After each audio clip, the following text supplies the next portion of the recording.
Hello everyone, welcome to our पाठशाला. I hope you all are doing great.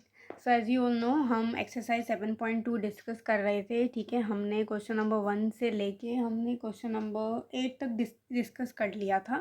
ठीक है, I hope कि वो आप लोगों को अच्छे से समझ में आ गया होगा. ठीक है, कोई डाउट अगर आपको हो so do let me know, हम उसे क्लियर कर लेंगे. ठीक है, एक डाउट सेशन रख के, बट इट ऑल डिपेंड्स जब आप मुझसे पूछेंगे तो उसी हिसाब से फिर हम डाउट सेशन जो है वो हम रखेंगे. ठीक है, आपकी कन्वीनियंस के अकॉर्डिंग.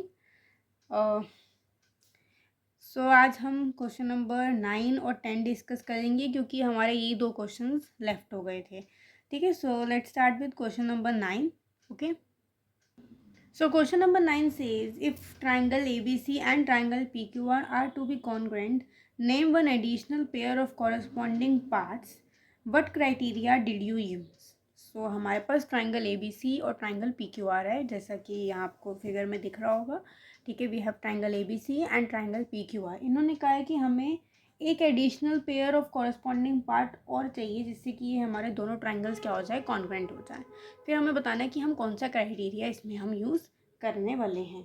ठीक है, तो अगर हम इसमें ध्यान से देखेंगे तो हमारे पास क्या है, हमारे पास एक राइट एंगल है. ठीक है, इसमें दोनों जो ट्राइंगल्स हैं वो हमारे ये भी दोनों राइट एंगल हैं. ठीक है, गिवन क्या क्या है कि हमारे पास ट्राइंगल ABC है एंड ट्राइंगल PQR है. ठीक है, जिसमें कि एंगल B और एंगल Q हमारा क्या है, 90 डिग्री है और एंगल C हमारा इक्वल है एंगल R के. ठीक है, ये सब चीज़ें हमारे पास गिवन है. ठीक है, अब अगर हमारे को 90 डिग्री दिख रहा है तो हम सबसे पहले क्या ट्राई करेंगे, हमने 4 क्राइटेरियाज पढ़े हैं, SSS, SAS, ASA और RHS. ठीक है, अब 2 चीज़ें तो हमें दे रखी हैं. ठीक है, इसका भी मतलब यही है कि एंगल इक्वल है, एंगल इक्वल है, और इसका मतलब भी यही है कि एंगल्स इक्वल हैं. ठीक है, अब देखिए, अब अगर हम SSS करते हैं तो उसके लिए तो तीनों साइड्स हमें इक्वल चाहिए, तो ये तो हमारा हो ही नहीं सकता. ठीक है, अगर 2 साइड दे रखी होती तो हम एक साइड इक्वल करके उसको कर देते, तो ये हमारा कैंसिल हो गया. अब हम बात करते हैं SAS की.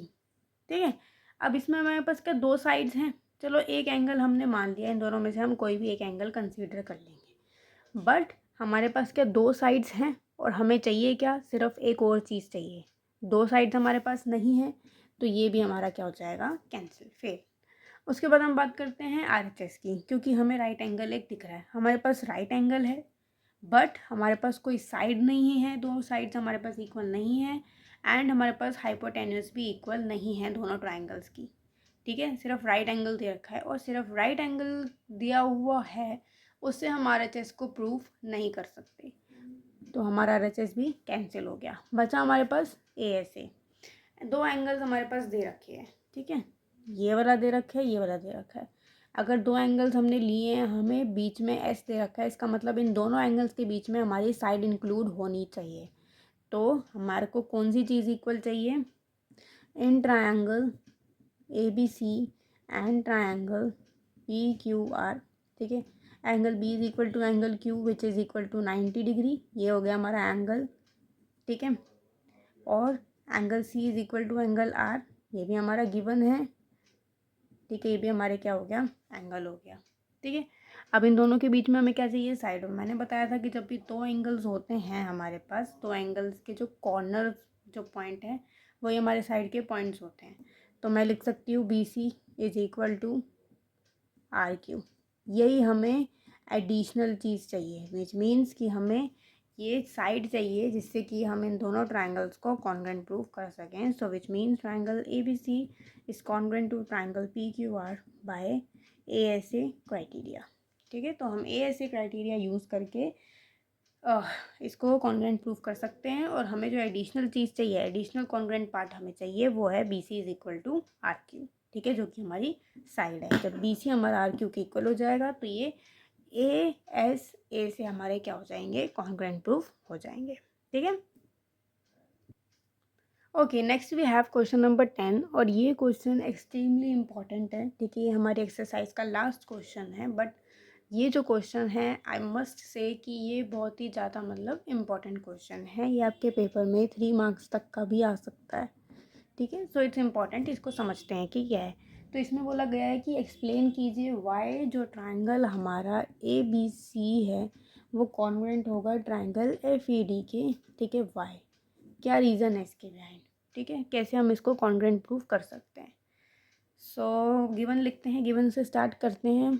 हमारे पास गिवन क्या क्या चीज़ें हैं, गिवन क्या क्या है हमारे पास कि angle B is equal to angle E 90 degree, B C हमारा इक्वल है डी ई के। ठीक है, साइड हमारी इक्वल दे रखी है एक, और एंगल ए हमारा इक्वल है एंगल एफ के।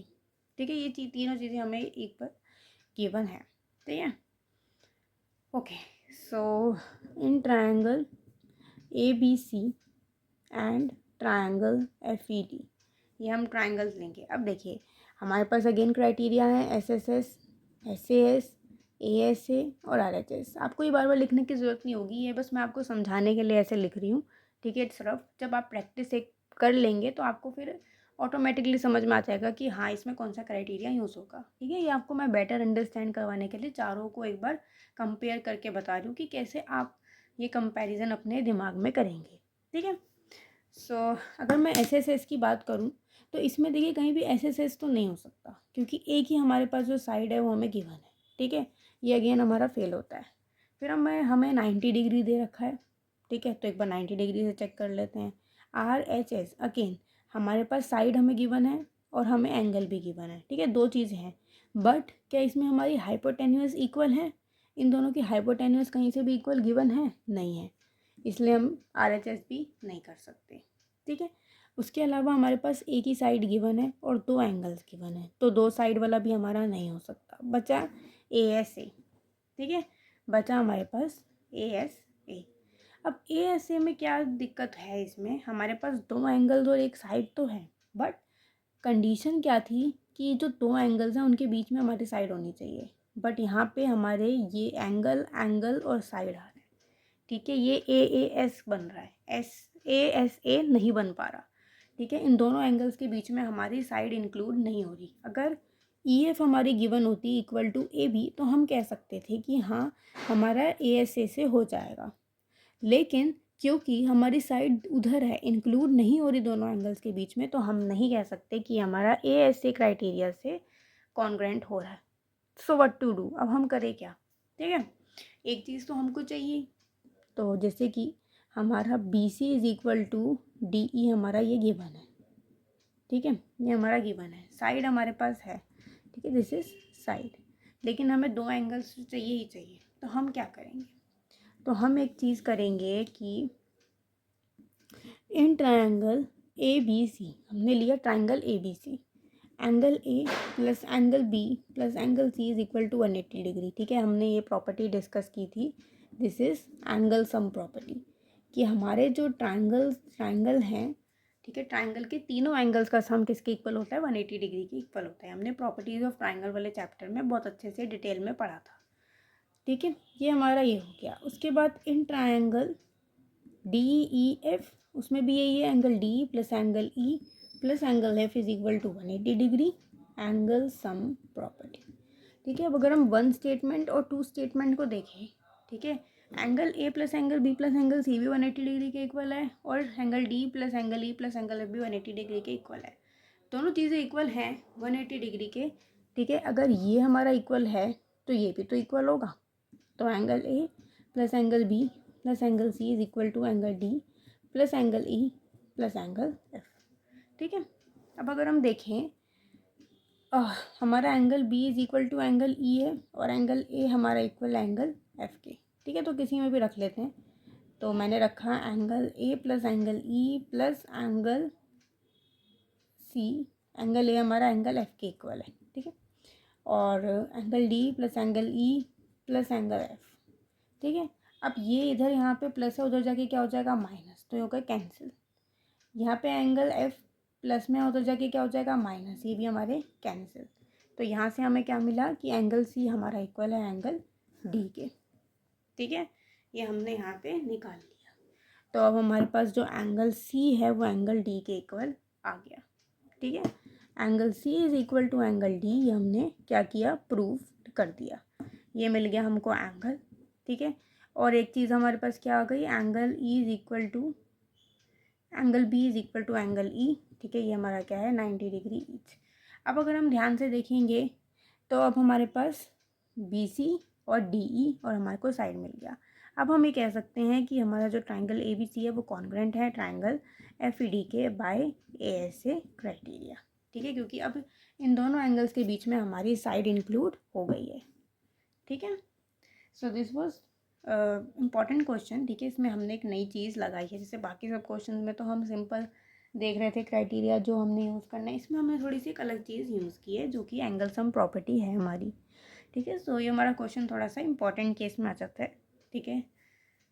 So that is it for today guys, हमारा जो ये चैप्टर है वो कंप्लीट हो गया है, ठीक है। आप एक बार इसे अच्छे से रिवाइज कर लीजिएगा और अगर कोई डाउट हो so do let me know, हम उसे क्लियर कर लेंगे, ठीक है। बाकी हम नोटिफिकेशन आपके पास आ जाएगी कि हम मंडे से कौन सा नया चैप्टर स्टार्ट करेंगे, ठीक है।